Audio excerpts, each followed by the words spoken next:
খাদিজাতুল কুবরা রাদিয়াল্লাহু তাআলা আনহার বিরাদার মুসলমান এই বিরাদার চাচতো ভাই ওয়াকা বিন নফল জানেছিল নবী জাহান সাল্লাল্লাহু তাআলা আলাইহি ওয়াসাল্লামকে মা খাদিজাতুল কুবরা রাদিয়াল্লাহু তাআলা আনহা আমার ওই ওয়াকা বিন নফলের নিকটে নিয়ে গেছে বলে ভাইজানো আমার স্বামী আমার মাতার মুকুটের সঙ্গে কি ঘটনা যেন ঘটেছে একটু শুনে নেন ভাই দিয়ে আমার একটু যেন বলে দিন বন্ধু আমার বেরাদার মুসলমান হযরতে ওয়াকা বিন নফল আমার রাসূলুল্লাহ সম্পূর্ণ কথা শোনার পরে বলেন ও খাদিজা ওই সময়টা আর দূরে নাই খাদিজা এই তোমার স্বামী নিজের নবুয়তের প্রচার করবে আর যখন নবুয়তের প্রচার করবে সারা মক্কা নগরের লোকেরা তার শত্রু হয়ে যাবে মা খাদিজাতুল কুবরা বলেছিলেন ও মুসলমান যে জায়গাতে আমি আপনাকে নিয়ে আসার জন্য এত লম্বা ঘটনা বলে এলাম আব্বাসি সেই জায়গাতে আপনারে নিয়ে আসতে চাই ওয়াকা বিন নফলের নিকটে খাদিজা বলেন ভাইয়া এই মুহাম্মদকে মক্কা নগরের লোকেরা বের করে দেবে যে মুহাম্মদ সারা দিন মেহনত করার পরে বাড়ি বাড়ি সন্ধ্যাবেলাতে যে খবর নাই কে খেয়ে ঘুমিয়েছে কে অনাহারে ঘুমিয়েছে যারা অনাহারে কে ঘুমায় তাদেরকে আগে খাওয়ায় তারপরে ঘুমাতে দেয় একটু জোরে বলা যাবে না মা খাদিজা বলেন ভাইজান এমন দরদি নবী এমন মায়ের নবী গ্রামের মধ্যে ঘুরে মক্কা নগরের মধ্যে ঘুরে রাত্রি বেলাতে যিনি খবর নেন কারা খেয়ে ঘুমিয়েছে কারা না খেয়ে ঘুমিয়েছে এমন দরদি নবীকে মক্কা নগরের লোকেরা মক্কা থেকে বের করে দেবে মুসলমান পূর্ণ ঘটনা বলার উদ্দেশ্য হলো মুস্তাফা আমার নবী দুজাহান আমার মক্কা নগরে ঘুরে খবর নিয়েছেন কে খেয়ে ঘুমিয়েছে আর আজকে আমরা নিজের বেটার জন্য নিজের ছেলে মেয়েদের জন্য একটা নয় 100টা কাপড় খরিদ করি পাশে একজন গরিব কেউ যদি থাকে একবার তার খবর নিই কি আমরা খবর কেউ নিই হয়তো আপনাদের গ্রামে নিচ্ছে কিন্তু আমাদের মালদার দিকে না জি এদিকে হয়তো নিচ্ছে এই বেরাদার মুসলমান জানে ওরে শোকে যাবে না জোরে বলুন আর একটু মহাব্বতে বলা যাবে দুঃখীর মামা তো কি জানে ওরে শোকে জানে না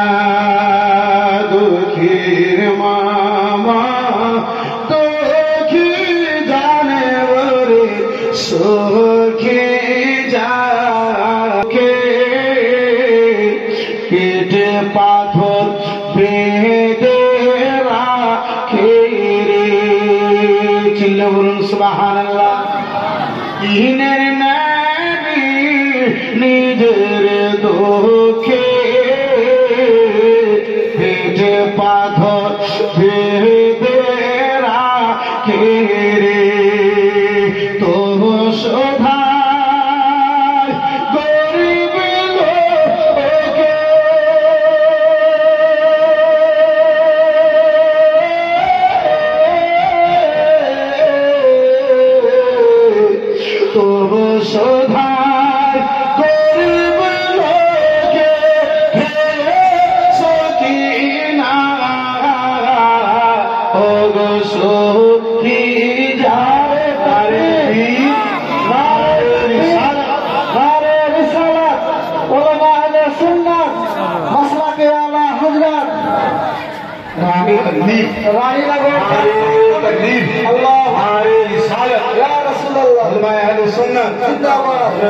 मौलाना मुफ्ती जुबैर हुसैन साहब किबला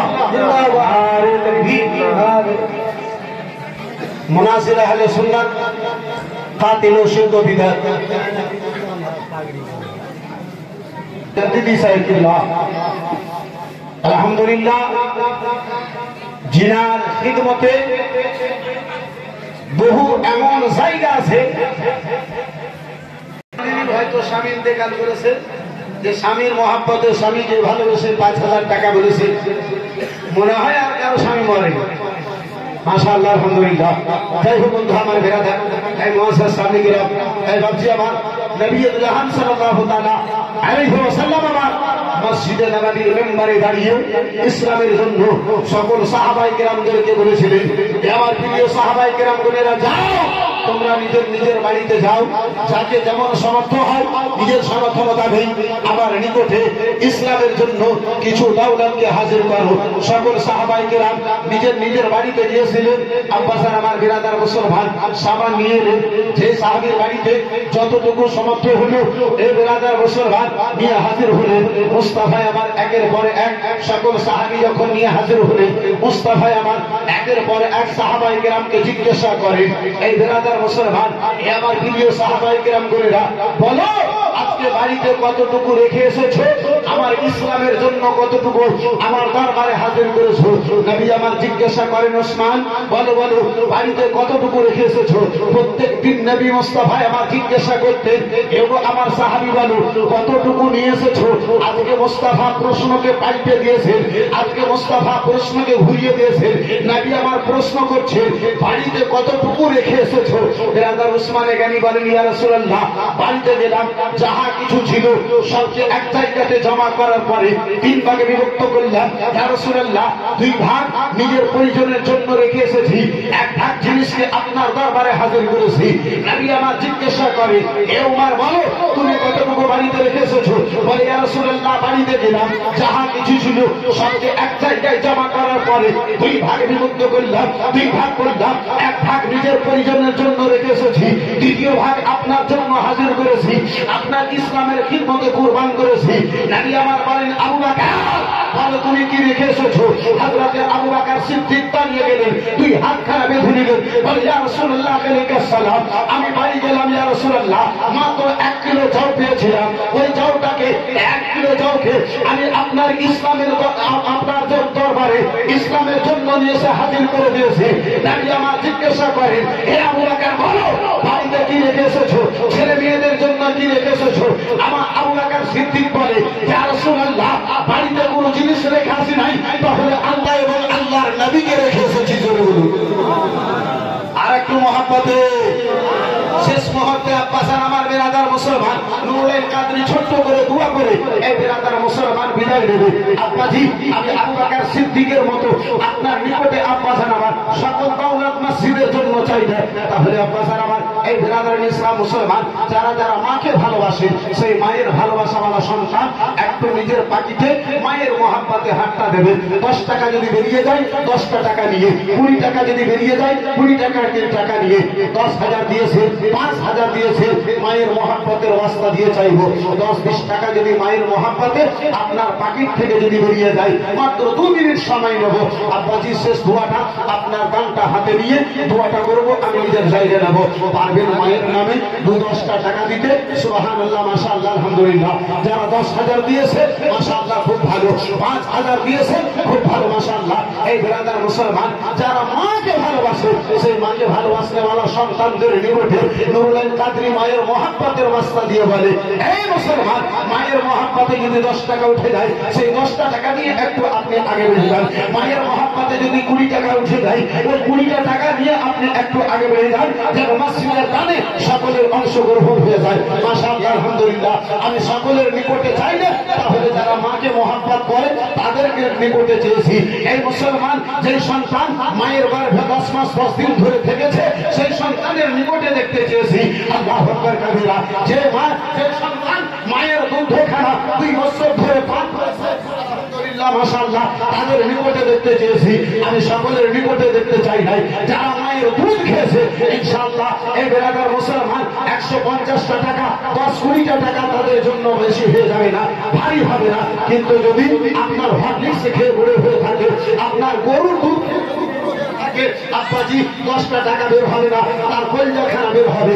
নুরুল কাদরি এই মাহফিলে দেখতে চাই কারা কারা মাকে ভালোবাসে, কারা কারা মায়ের দুধ খেয়েছে। মাশাআল্লাহ, আলহামদুলিল্লাহ, জাযাকাল্লাহ, সুবহানাল্লাহ। বন্ধু আমার বেরাদার, এই মুআজ্জাজ সামনে গেলাম, এই বন্ধু আমার, এই বেরাদার ইসলাম মুসলমান, মায়ের মহাব্বতে 10টা 20টা টাকা হবে না ভাই।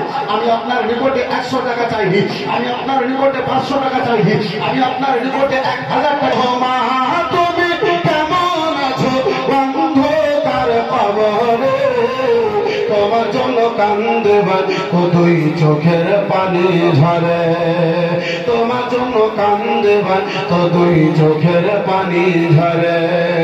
ছোট কালের কথা পড়ে যখন মনে, ছোট কালের কথা পড়ে যখন মনে, বসে বসে কাঁদি মাগো পানি দুই নয়নে। ছোট কালের কথা পড়ে যখন মনে, বসে বসে কাঁদি মাগো পানি দুই নয়নে। তোমার মতো তোকে বুঝিবে, তোমার মতো তোকে বুঝিবে কেউ নয় সংসারে। তোমার কথা মনে পড়লে দুই চোখের পানি ঝরে, তোমার কথা মনে হলে দুই চোখের পানি ঝরে। ছোট্ট করে একটু দোয়া করি। আল্লাহু আমিন। আল্লাহুম্মা সাল্লি আলা সাইয়্যিদিনা শাফিঈনা নবিয়্যিনা মাওলানা মুহাম্মাদিন বারিক ওয়া সাল্লিম সাল্লাল্লাহু ওয়া সাল্লাম আলাইহি ইয়া রাসূলুল্লাহ সাল্লাল্লাহু তাআলা আলাইহি ওয়া সাল্লাম। রব্বুল আলামিন পাক পরওয়ারদিগার আল্লাহ মাওলা, তোমার বান্দা বলের আল্লাহ উনিকে দিয়েছে, শেষ হচ্ছে রব্বুল আলামিন আমার হাতকে টাকা দিয়ে ভর্তি করে দিয়েছে। হে রব্বে কায়নাত, সওয়াব দিয়ে তাদের নামে আমালকে তুমি পরিপূর্ণ করে দাও। হে রব্বুল আলামিন, যারা বাবার নামে, মায়ের নামে, দাদা দাদি নামে, নানি আত্মীয় স্বজন নামে দিয়েছে আল্লাহ, যারা দুনিয়া থেকে বিদায় নিয়ে নিয়েছে, প্রত্যেকের কবরকে তুমি আলোকিত করে দাও। হে মাওলা, প্রত্যেকের কবরকে মাওলা তুমি সাওড়া করে দাও। জান্নাতের বাগানে রব্বে কাদির তুমি তাদের জায়গাখানা বানায় দাও। হে রব্বুল আলামিন, এই পবিত্র সভাতে আল্লাহ, যে বাবাজি, যে ভাই মা বোনের আমার, হে রব্বে কাদির যে আশা নিয়ে দান করেছে, হাতটা তুলেছে, প্রত্যেকের আশা আকাঙ্ক্ষাকে মাওলা তুমি পূর্ণ করে দাও। ওলামায়ে কেরাম, হুজ্জাজে কেরাম, মুফতিয়ানে কেরাম, হাতের ওয়াস্তা রব্বুল আলামিন আমাদের সকলের দোয়াকে কবুল করে দাও। আমিন। তুম আমিন। বাদাই সাইয়্যিদুল মুরসালিন, আবি হাক্কিল আইয়ুবিকুম।